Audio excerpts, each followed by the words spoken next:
In this lesson, we're going to talk about a technique called plugging in that sort of gives us an alternate way to solve a whole bunch of different types of questions.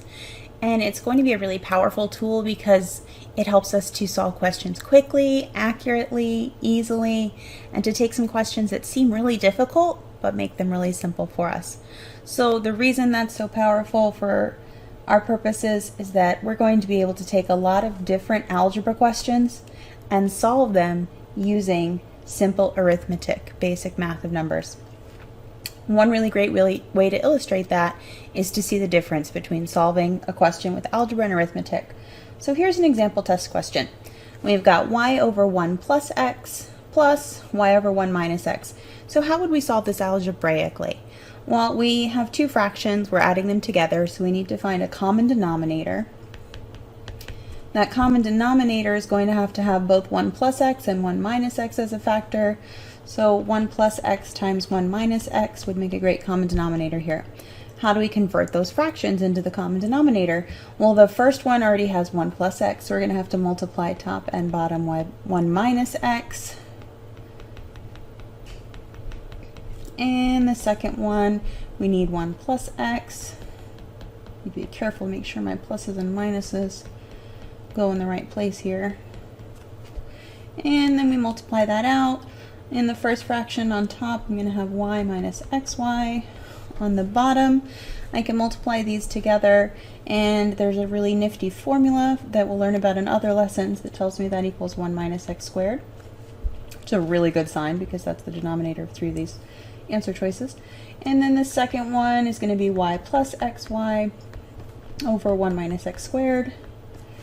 Now when I add these together, the whole numerator is going to become y minus xy plus xy, and the minus and the plus cancel out, and then we have our denominator, and I get 2y over 1 minus x squared. Now some of us already, our brains have just scrambled here because we don't love algebra, we don't enjoy it. We might not have taken an algebra class in many, many years. So remembering all these techniques, even though from an algebra point of view it's very doable, this can be a stressful question. So we found the answer, it's C, but let's look at how plugging in would give us an alternate way to solve this question. And I think you might find that you would find it a lot simpler and like it better. So here's the question all over again. This time we're going to solve by plugging in. First thing we need to do is pick a number for each of the variables that we're going to use. So we see in the question there's an x and there's a y. We're going to use x equals 2 and y equals 1 in our case. Why are we picking those numbers? One reason is because those are easy numbers to work with. They're small, they're simple, they're whole numbers, no fractions, no decimals. One reason I did not choose 1 for x is if you look at this second fraction, we're going to have 1 minus 1, 0 in the denominator of a fraction causes big problems. So we were able to avoid that problem also by picking these simple numbers. So the first thing we did was pick numbers.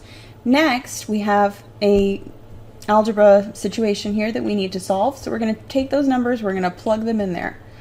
So I've got y over 1 plus x, that becomes 1 over 1 plus 2. When I plug in x equals 2 and y equals 1, plus 1 over 1 minus 2. See how that already just looks a lot more friendly since all the variables are gone? What do we have? We have 1 over 3 plus 1 over negative 1. 1 over negative 1, this whole thing is equal to just plain old negative 1. So I have 1/3 plus negative 1, and that equals negative 2/3. That's the answer to this question when x equals 2 and y equals 1. So the final step of plugging in, how we use this to actually find the correct answer to the question, is we take these same x and y values and plug them in to all 5 answer choices. So watch. Answer choice A, y. Well, we know y equals 1. Does 1 equal negative 2/3? No. By the way, since we're taking a computer-based test, I'm going to suggest that you write out answer choices A, B, C, D, and E, those letters on your paper, and every time we get a wrong answer, we're going to scratch it out. So A is gone. Y over x is 1 over 2. Does that equal negative 2/3? No. So on our scratch paper, we cross out B. Answer choice C, 2y, so we have 2 times 1 over 1 minus x squared, or 2 squared. 2 times 1 is 2. 2 squared is 4, so 1 minus 4 is negative 3. Does that equal negative 2/3? Yes, it does. Now, should I stop here?